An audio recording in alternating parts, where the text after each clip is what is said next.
Hello everyone, good morning. Today is 12th of December and welcome to the Hindu newspaper analysis discussion.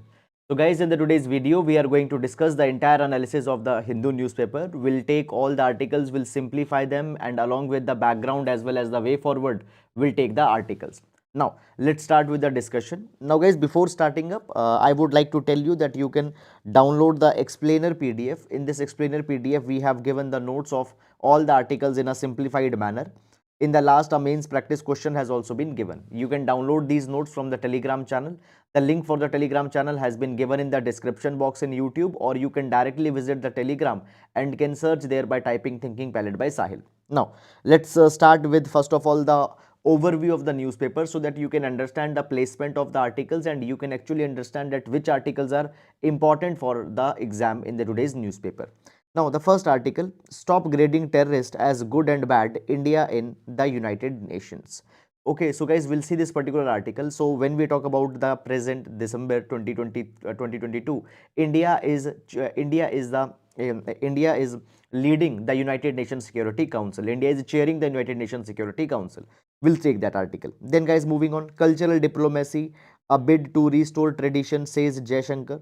So guys, basically understand that basically now the India is focusing on cultural diplomacy. Even when in the G20 we are interacting with the G20 member nations, there also the cultural showcase is going to be very important one. We'll take this particular thing along with one more G20 article that is there in the newspaper.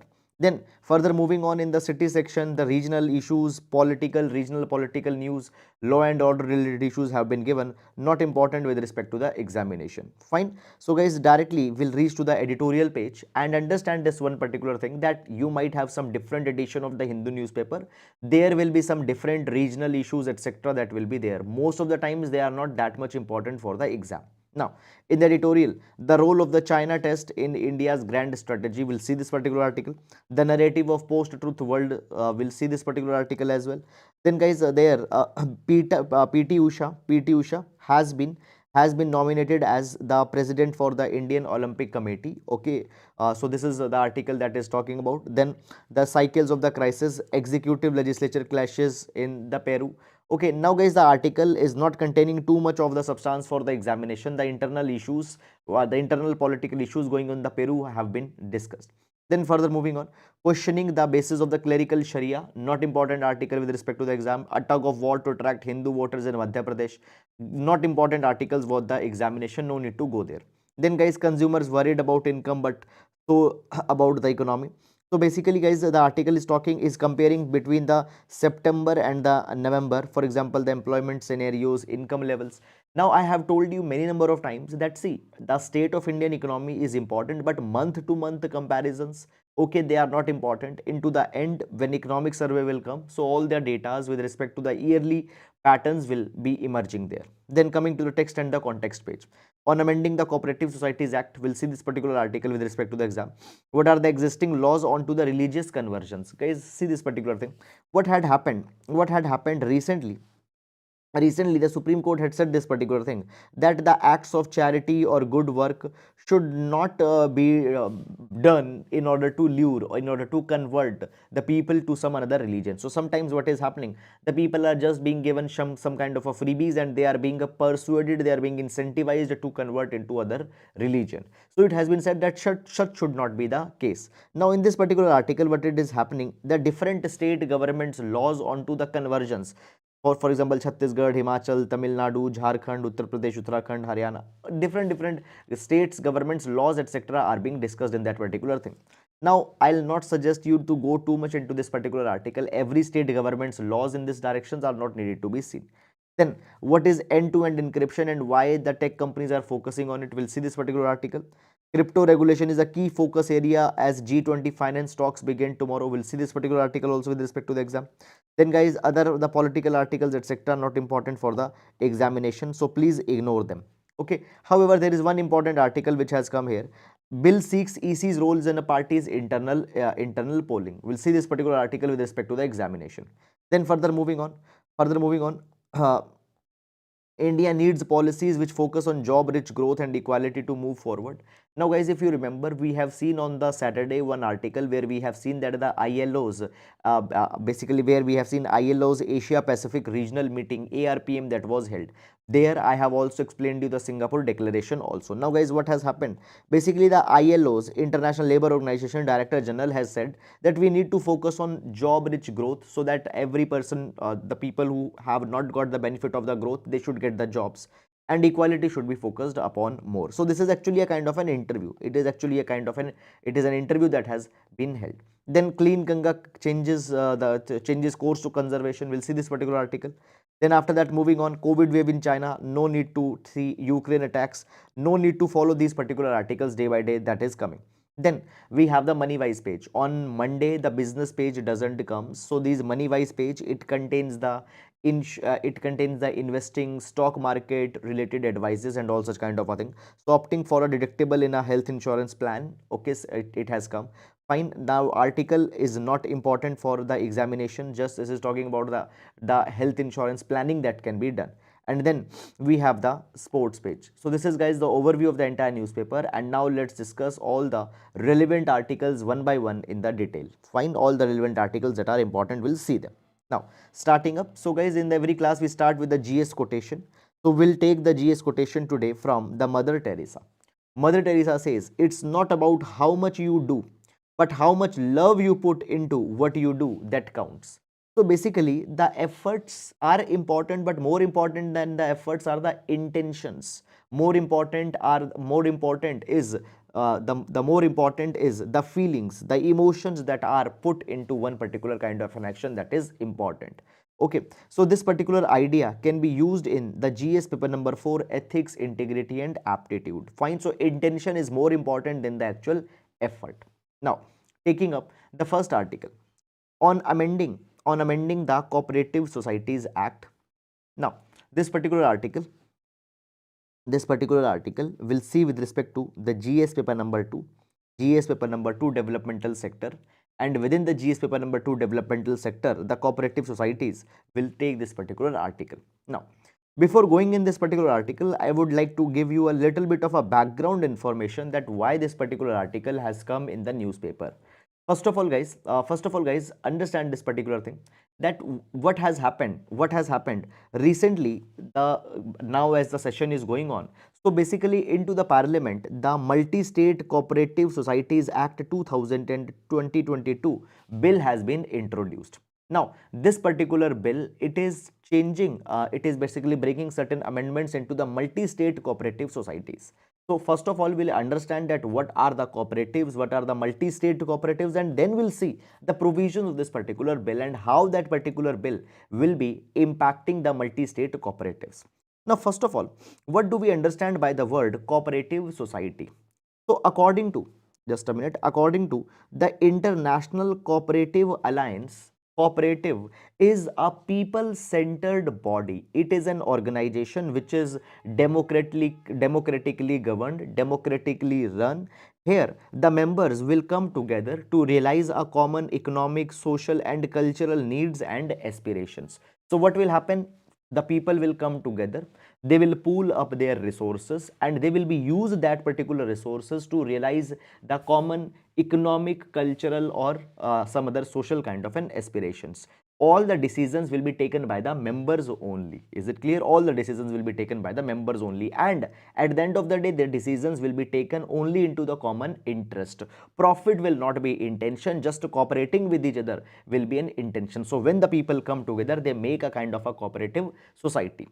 Now when we talk about the cooperative society, over the years these cooperative societies have grown, and there are the cooperative societies of two types. There can be a single state cooperative society which is operational in only one state, and then there can also be the multi-state cooperative societies which are actively working in the two or more states at the same time. Now when we talk about the multi-state cooperative societies, you can take an example. For example, there can be a farmers producer organization. Now what is a farmer producer organization? Where the farmers come together, they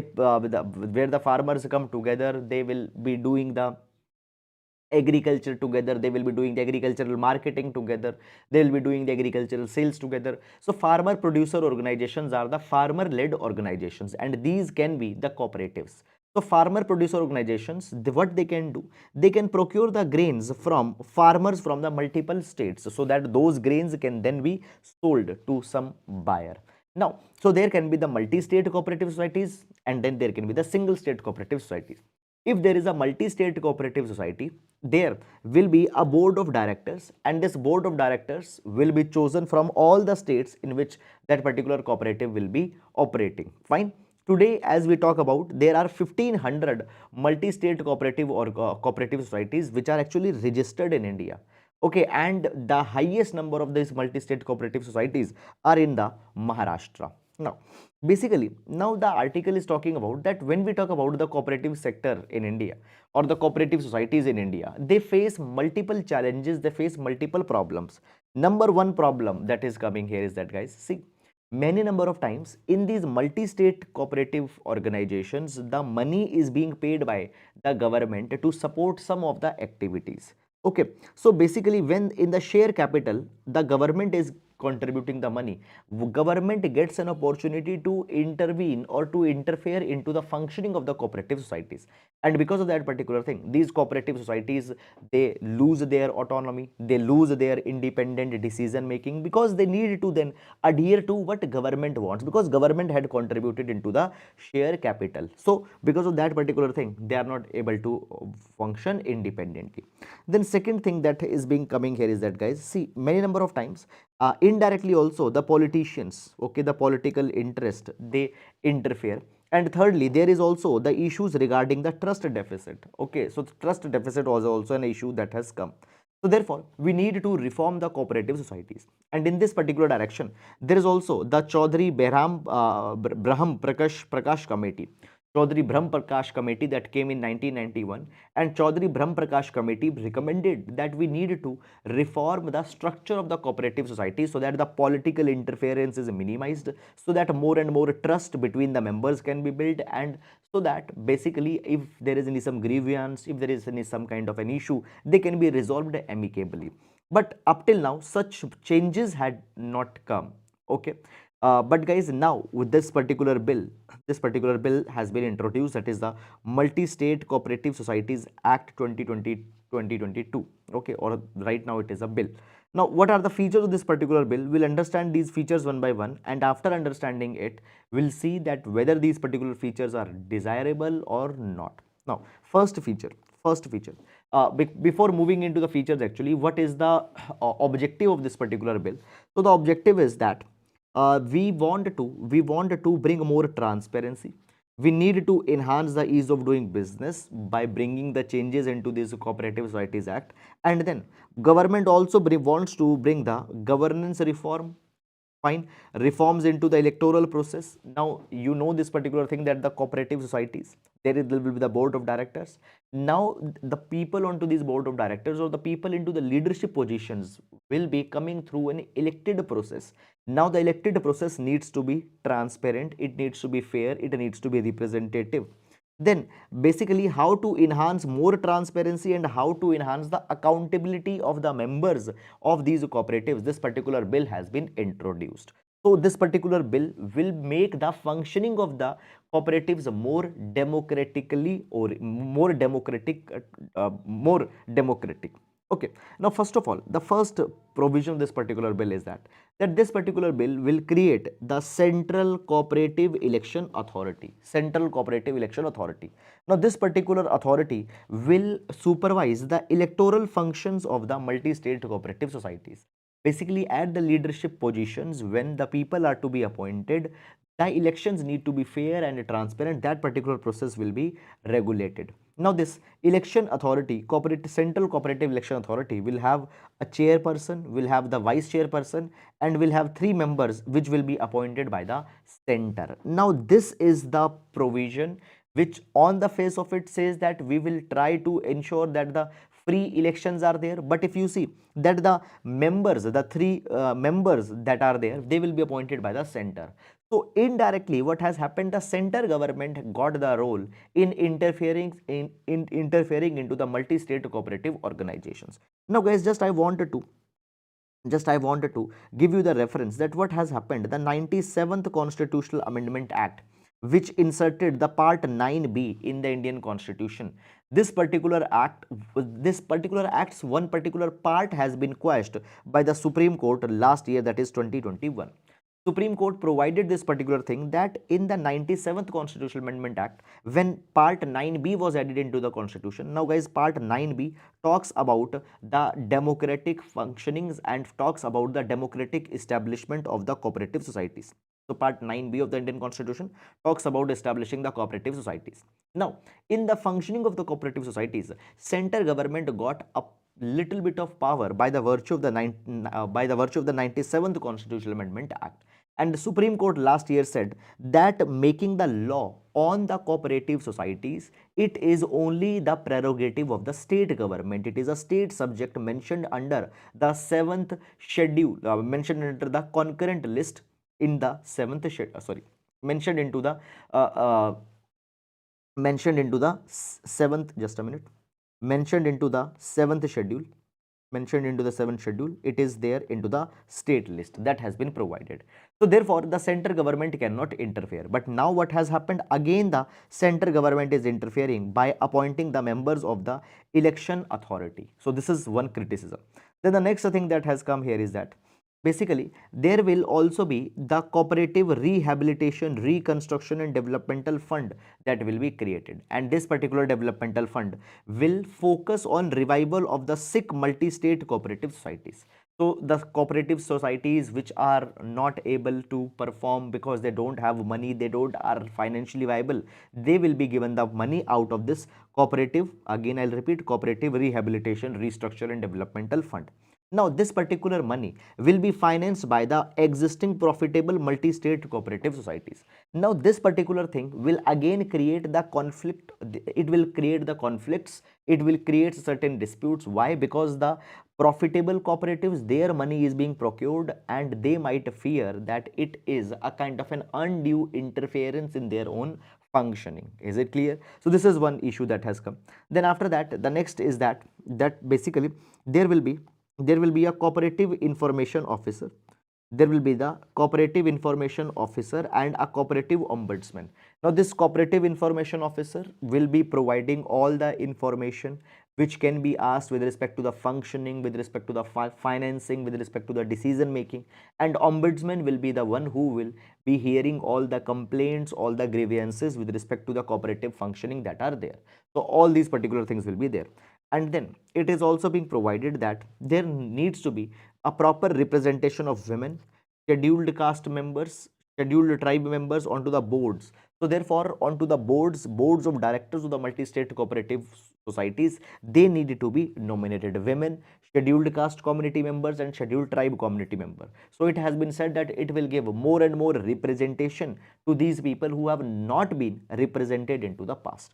So these are all the features of this particular cooperative societies bill. However, I have told you that it will has many kind of a challenges also. Number one challenge will be the constitutional challenge, because already the 97th Constitutional Amendment Act's part, not the entire act, the part was struck by the Supreme Court. Okay, so the Supreme Court has clearly ruled that the cooperative societies are the prerogative of the state government. Now, moving to the next article.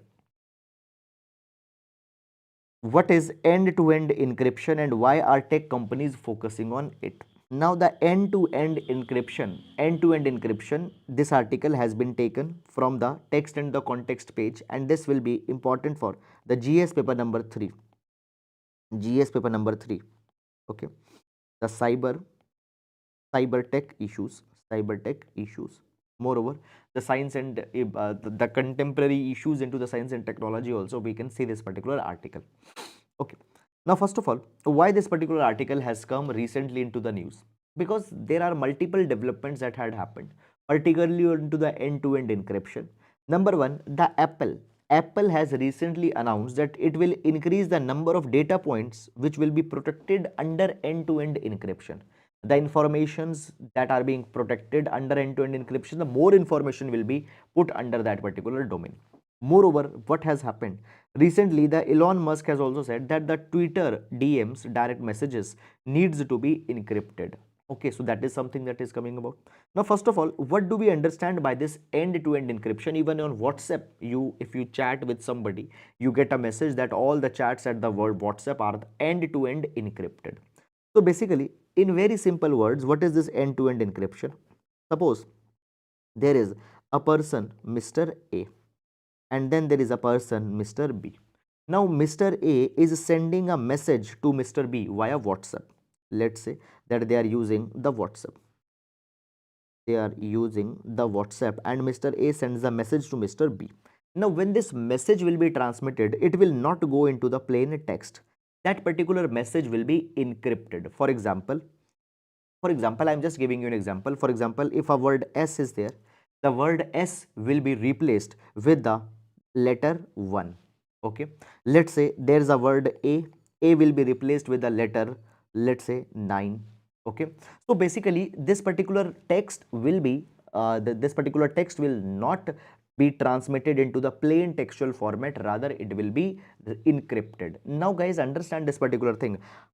If the message will go something like this, the message will go something like this: x01 I w 98 dot dot 1, something like that. Okay, now basically this particular message can be decoded if you have the decryption key. Somebody tells you that okay, S is replaced by 1, 1 means S, 9 means A, this means this means this. That decryption key, if you have, only then you can decode what this particular message is all about. Now, if let's say that in between some cyber criminal gets this particular message, that particular person will not be able to make sense that what this particular message is all about. Fine. So therefore, this is the end-to-end encryption. Now, guys, understand that today more and more messaging, more and more data are being transmitted in encrypted form, and the end parties will only have the decryption key, and only by that particular message can be read. Now, today when we talk about the messaging apps, popular messaging applications, for example, Signal, WhatsApp, iMessage, Google Messages, in all of them, when the data is being transferred, when the information is being transferred, it gets encrypted, and only at the end the user had the decryption key. So these particular interactions, communications are becoming more they are more less vulnerable to the hack. Okay, they are more secured. Now, this is something that is happening today. Basically, the data in multiple forms is being encrypted. For example, your passcodes, your passwords, your recovery contacts, your recovery keys, all are being stored into the encrypted form. Now, the technologies companies are using more and more these encryptions. Why? Because they want to position themselves that they are the provider of secure data storage. They are providing the secure transfer services. See guys, this thing, you now see also the WhatsApp advertisement that is coming, where they show that your chats are encrypted. Okay, because today the privacy has become an important aspect, and people are realizing that how right privacy is more and more important. So therefore, people just show confidence only onto those platforms, only onto those products which they know that they will keeping their data secure. Moreover, understand this thing, today as we are creating a digital footprint, a big digital footprint, that digital footprint can also be exploited by the cyber criminals. That footprint can also be exploited for phishing, and that there can be the financial implications of that particular thing also. So therefore, people want to choose those platforms which protect their privacy, which protects their data, and in that particular spirit, the companies also want to appear that they are working on that particular thing. Now, recently, Apple in its blog, fine, that is the rising threat to consumer data, they have provided that between 2013 to 2021, the data breaches have tripled 3 times. They have tripled. So therefore, more and more encryption norms are now needed. Now, this is something that is happening, but the governments are not really very happy by this particular development. There are many reasons for that particular thing. First of all, guys, recently what has happened, the USA, UK, Australia, USA, UK, and Australia, they had even pressurized the Facebook to create a backdoor into encrypted messaging apps. Now, you see this particular thing. The government wants the access to data.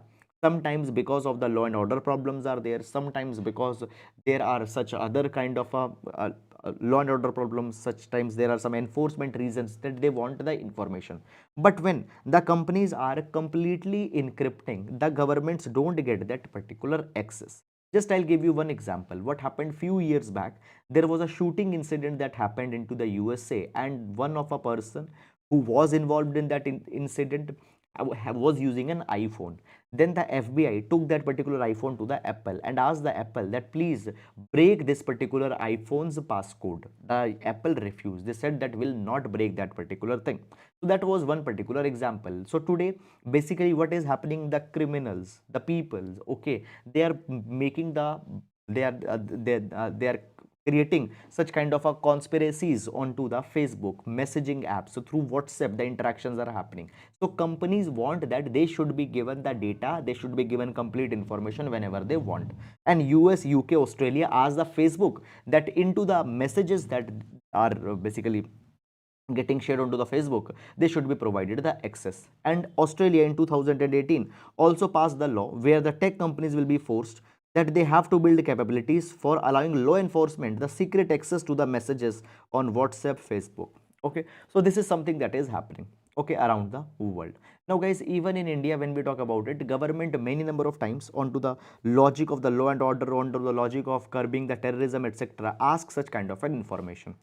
Because of that particular thing also around the world, the privacy laws are being demanded. In India, as we talk about the present times, we say in India there is no data privacy, personal data protection law that is there. The bill has been introduced, that also we have discussed. That is all about it. And now we'll move to the next article. Stop grading terrorists as good and bad, India in the UN. Okay, so guys, you see this particular thing, that first of all I will give you a little bit of a background. So there is United Nations Security Council. Now the United Nations Security Council, it is a principal organ under the United Nations, and the UNSC's work is to ensure the international peace. Within the United Nations Security Council, there are the 15 members. 5 members are the permanent members, P5 members, which also have the veto. It means if any vote, if any one member doesn't want one thing to happen, it cannot happen. All the 5 has to give the consensus. Then the 10 members are the non-permanent members.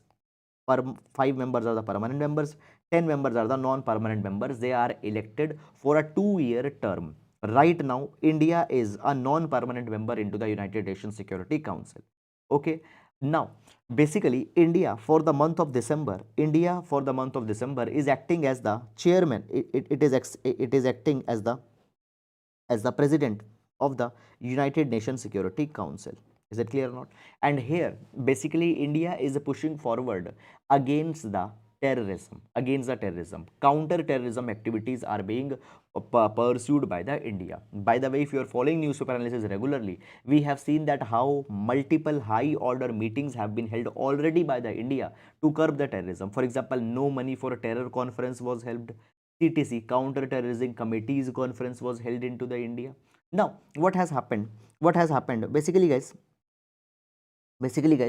the India, which is the current president, will hold the signature events on reformed multilateralism and counter-terrorism. Okay, so basically what is happening on Thursday,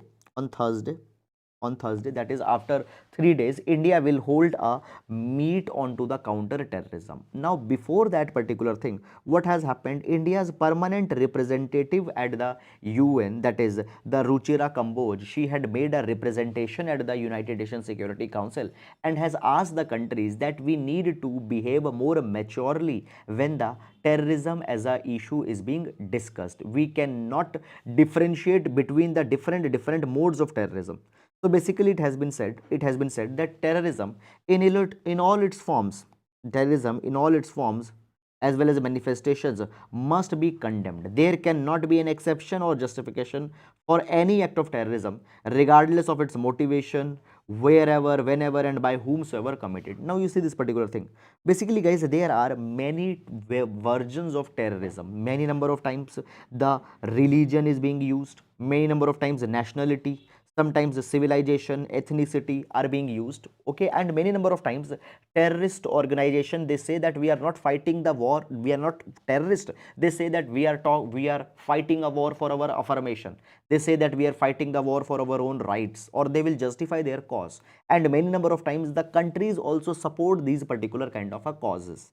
But understand that when we talk about a terrorism, terrorism is any activity where a person or an organization has resorted to terrorism. Is it clear or not? It is such kind of an activity, and where the people are being harmed, where the people are being killed, no cause can be justified after that. So today India is saying that we need to condemn all kind of terrorism in the name of religion, in the name of ethnicity, in the name of political thing, any reason. The terrorism is to be condemned. Now, basically, it has been said that we should not classify terrorist as the good terrorist, as the good terrorist, bad terrorist, and not so bad terrorist onto the basis of the political convenience. Okay, for example, Pakistan, China. Recently, guys, we have seen this particular thing that unite in the United Nations Security Council, India and USA proposed a resolution, and India and USA wanted to designate a certain terrorist as the terrorist of the international concerns.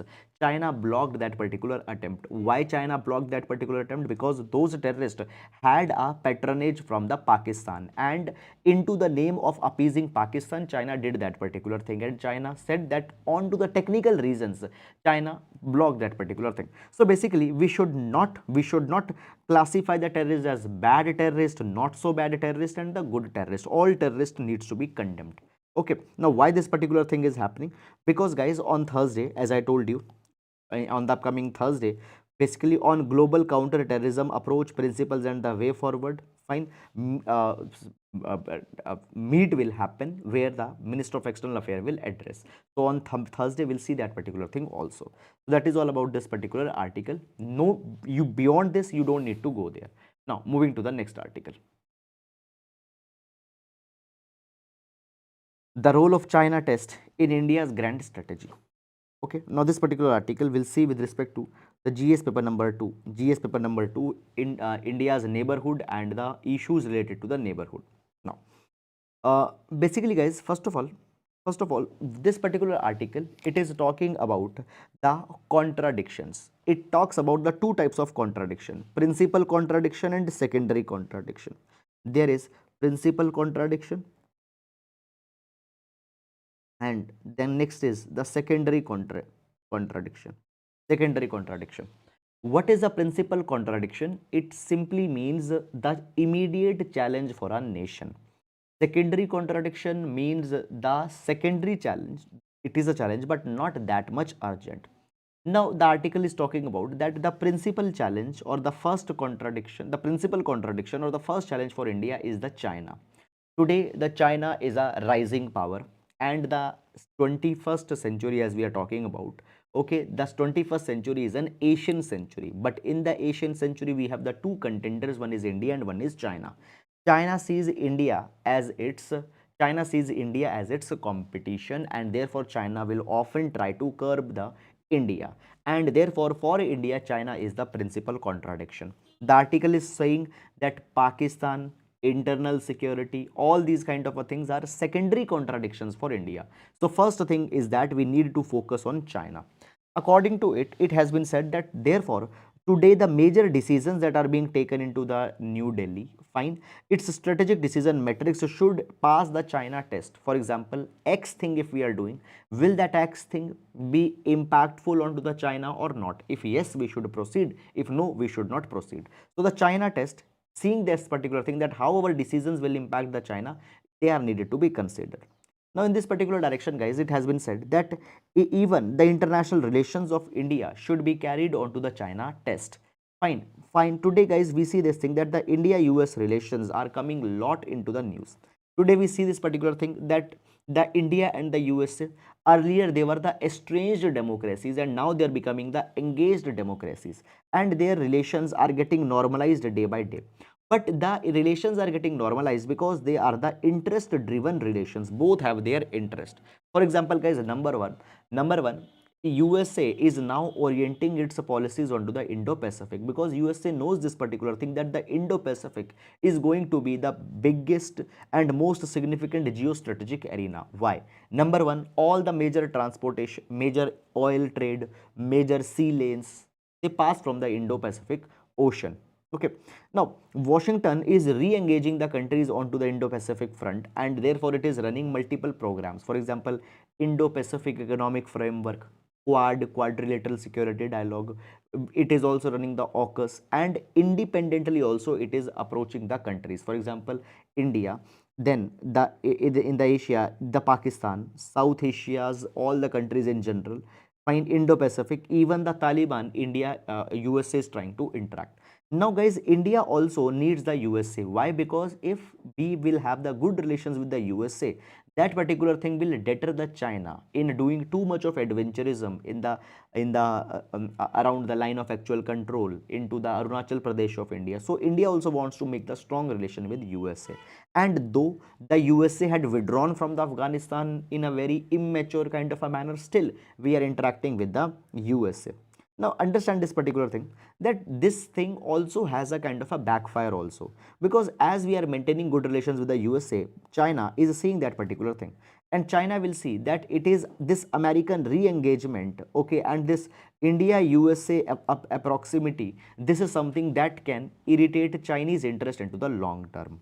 Okay, so this is something that is there. Now because of that particular thing, we might feel little bit we might also feel that we should not have too much of relations with the USA, because that will irritate China. But no, we should not go in that particular line.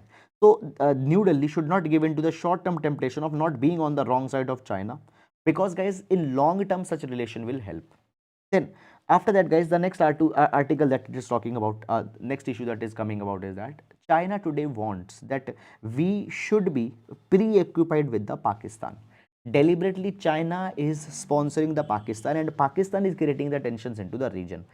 Fine, so that we get preoccupied with it, we see Pakistan as a troublemaker, but actually troublemaker is a China. So we should be moving beyond Pakistan, and we should see China as how it is a first principal contradiction in India.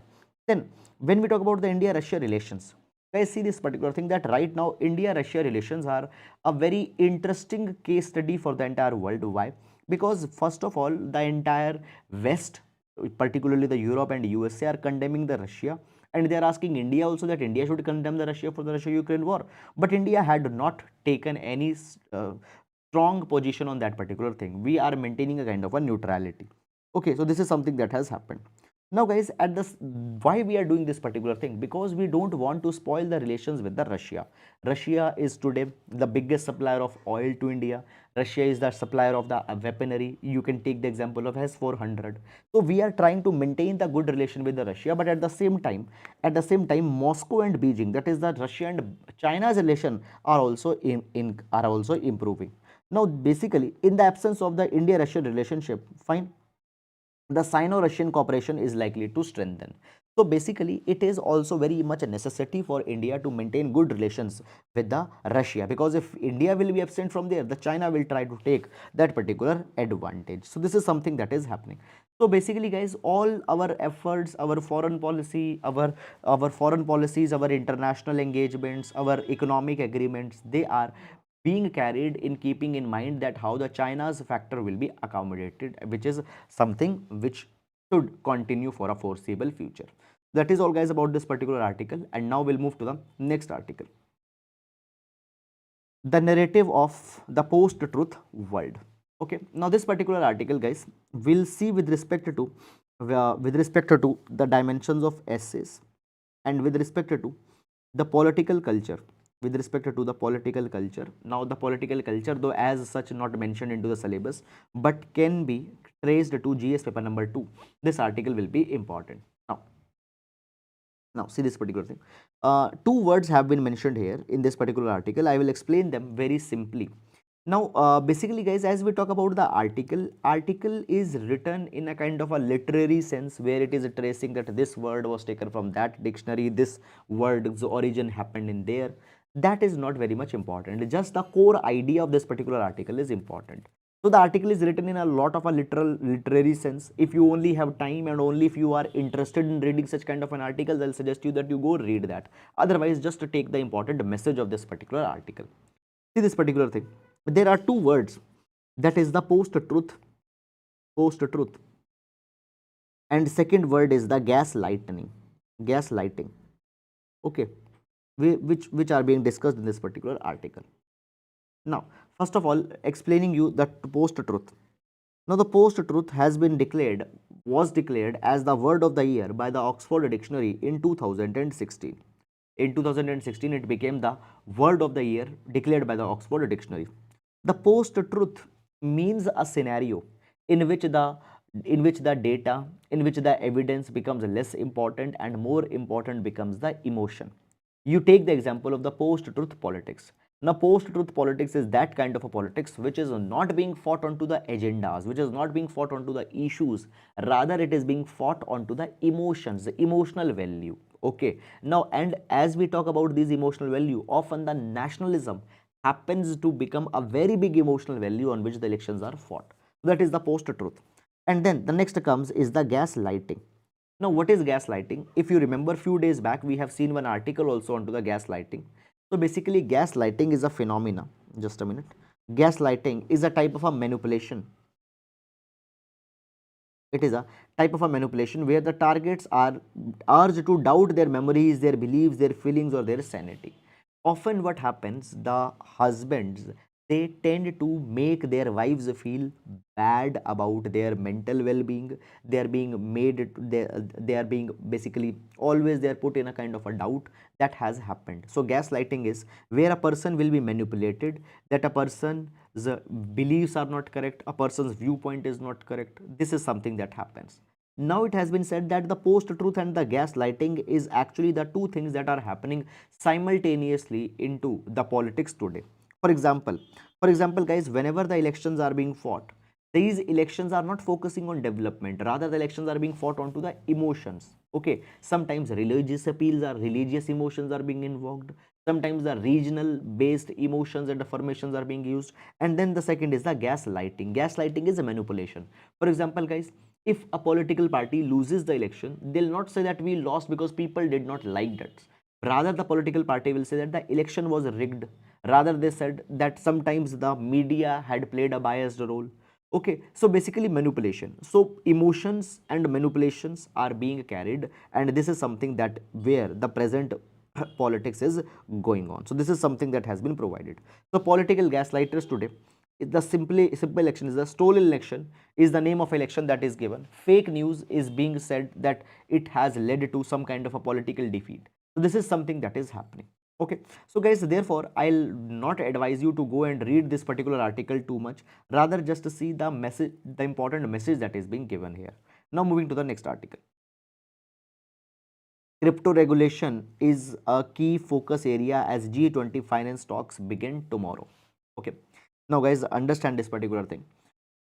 Recently, after the Bali summit that was held by the Indonesia, India had become the president for the G20. On the December 1, India has become the president for the G20 for the 2023. And during the 2023, more than 200 G20 meets were held across the country.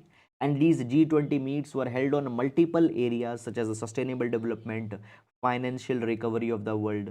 It will be discussing also the terrorism and all such kind of an issues. Now from tomorrow, the first batch of the G20 meetings will held. So basically, guys, as we talk about the G20 meetings, nearly 40 meetings have been planned under the finance track. Now, what is the finance track? Under the finance track, the finance minister, the Reserve Bank of India's chief RBI governor, they will be holding multiple meetings. Now, these particular meetings will be held on key areas. What are these key areas? Number one, a coordinated approach to unbacked crypto assets. So right now we see this particular thing that the cryptocurrencies are being used in almost all the countries, they are being traded, but we know that these cryptocurrencies are not backed by any central bank. So how we can control these crypto assets? For that, meeting will be held. Advancing the international taxation agenda. Okay, so guys, understand this particular thing. Every year the companies, they are doing their tax planning in such a way that billions and billions worth dollar of tax revenue is getting lost. So how international taxation can be made more, how the international taxation can be reformed, that is something. Then the next is that managing global tax to, debt vulnerabilities. Now many of the countries, they have taken they have taken huge debt, they are not able to service those particular debts back, and by that particular thing, some countries are trying to take advantage. Here I want to use the example of the China. China runs the debt trap diplomacy, where they give a lot of debt to the poor countries and then they take the strategic assets in those countries under their control. For example, Hambantota port of China, Hambantota port of Sri Lanka was taken by the China for 99-year lease when the Sri Lanka was not able to pay back their debt. So there is a global debt vulnerabilities that are there. Then advancing financial inclusion and productivity gains. Okay, how the poor people can be provided the bank account, how they can be provided an investment vehicle, financing for climate action and sustainable developmental goals. Okay, so today we see this particular thing that the financial infra, the climate resilient infrastructure is not there. 5 to 11 trillion dollars are needed for the infrastructure, but money is not there. So financing for climate action, financing for sustainable developmental goals, how it can be provided, that will be discussed. Then financing cities of tomorrow. Okay, financing cities of tomorrow. These are some of the key issues which have been identified, which will be discussed into these G20 meetings. So from tomorrow, these G20 meetings will start, and as and when they will be held, the things that will be discussed, we'll discuss them one by one. Right now, no need to go too much into the detail. Now, moving to the next article. Clean Ganga changes course to conservation, tourism, and livelihood. Okay, so guys, basically, what is happening? So basically, the here we see this particular thing that the Union Jal Shakti Minister, okay, is advising the Tourism Ministry to develop a comprehensive plan for development of the tourism circuits along the Ganga River. Now see this particular thing. There is an idea of the Earth Ganga. So the idea of the Earth Ganga means that the Ganga River has an economic potential also. For example, around the Ganga River, the towns can be developed as a specialized towns where they will specialize in certain type of economic activities. It could be manufacturing sector, it could be service sector. Moreover, the Ganga River can also provide a lot of tourism facilities, tourism potential. So basically, it has been provided that the Earth Ganga, it means to harness the economic potential from the Ganga River. It has been provided that we can develop the tourism circuits. There are 75 towns which are onto the stem of the Ganga River. Their organic farming, natural farming corridors can be developed. Okay, basically the urban drains and the solid waste management can be done. Afforestation can be done. Okay, so therefore, how to utilize the potential of the Ganga River, that is the Earth Ganga, that is something that we need to focus upon. So basically, the tourism ministry has been asked that you provide us a platform, you provide us a design that how we can do that particular thing. So this is something that is happening. Now guys, it has been said that under the National Mission for Clean Ganga, under the National Mission for Clean Ganga, now we need to move beyond the basic mandate of just cleaning the Ganga River. Rather, we need to focus that how the tourism, the livelihood, and the conservation of the river Ganga can be carried. Is it clear? So this is something. However, any concrete plan has not come till now. Any concrete suggestion has not come. Just they have asked that how that particular thing can be carried forward. Okay. So that is all guys about this particular article. Now move to the next article. Bill seeks election commission's role in parties' internal polling. So basically, guys, what had happened? A private member's bill, a private member's bill has been introduced into the Lok Sabha as how election commission can be made responsible for regulating the internal operations of a political party. Now see this particular thing. If you remember guys, few days back we have taken one article also where we have specifically talked about this thing that the intra-party democracy is not very much good in India. Intra-party democracy means the democracy within the political party. Many number of times we see this particular thing that internal elections into the political party are not happening. Recently, we have seen one of a leader of a political party in a southern Indian state nominated himself as the leader for the president for the life. Okay, so sometimes the elections are not happening. If elections are happening, only one family or one particular group of families are there who are always getting elected. So, for that particular thing, it has been said that internal functioning is needed to be regulated. And for that, election commission, for that, it is being said, just a minute, for that, it is being said that the election commission should be given the power to regulate the internal functioning of all the political parties which are registered. And if the political parties are not functioning in a democratic manner, their national party status or state party status can be withdrawn. Now this particular bill wants to insert Article 328A in the Constitution of India. Article 328, it wants to enable the election commission to regulate, monitor and supervise the election in registered political parties. Now, basically, whenever a political party is formed, a political party makes a constitution. Now, whether a political party is being driven by that constitution or not, elections are happening or not, for that EC needs to be given the power, election commission needs to be given power, and for that Article 328 is being suggested. Is it clear? This is something that has happened. Actually, this is first development, and then the second development that has happened. The second development is something like this. Now, this matter is already being discussed in the Supreme Court, where the Supreme Court has been said, has been asked that we need to devise a phenomena by which the Election Commission of India, Chief Election Commissioner, they should be appointed by a collegium. So, in this particular bill, it has been provided that the Chief Election Commissioner and the Election Commissioner should be appointed by a collegium, and this collegium will have number one, the Prime Minister, number two, the Home Minister, number three, leader of opposition or a floor leader in the Lok Sabha and the Rajya Sabha. So, leader of opposition or the floor leader in Lok Sabha and Rajya Sabha, two members, 1, 2, 3, 4, and then Chief Justice of India and the two senior most judges of the Supreme Court. All these people should be the part of the collegium, and this particular collegium should appoint the Chief Election Commissioner and Election Commissioner. This is one more reform. Now, such a kind of a suggestion has already been given into the Supreme Court, where it is being asked that they should be appointed by a body. Okay, then this is all about this particular article. Now, one thing is that you don't need to go too much into the detail. Why? Because it is a private members bill, and often we find this particular thing that the private members bills usually they are not passed into the house. So just these particular things which have been suggested here as a reference you can add and you can mention in your answers, particularly in the GS paper number 2. Okay, now taking the mains practice question for today. So the mains practice question, it reads, what do you understand by end-to-end encryption? Discuss various concerns with the use of end-to-end encryption. Now, these concerns are majorly onto the government front. Okay, so that is all about this particular question. Guys, please do write it. It will be a 10-marker question. So that is all for the today's newspaper analysis discussion. And with this, we come to an end. Now we'll be meeting tomorrow. Till then, guys, please take care of yourselves. Thank you so much. And if you have liked the video, please do hit the like button. Please do leave your lovely comments. Thank you so much.